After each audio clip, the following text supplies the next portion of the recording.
Alright guys, welcome back to another tech video. Today we're going to be going through your question, answering it, and hopefully finding that solution for you.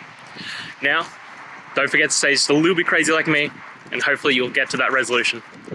Anyway, on to the video. Cheers!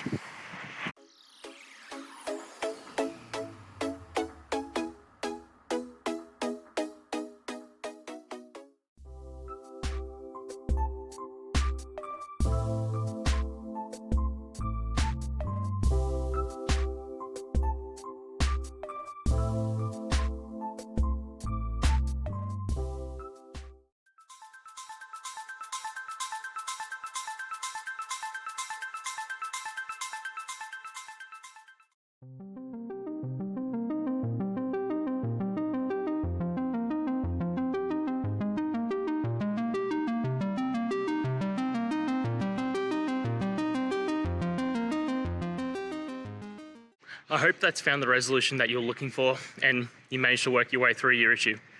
Please, if it did help, hit subscribe. I'd really appreciate it. And until the next technical time you need help, have a good one.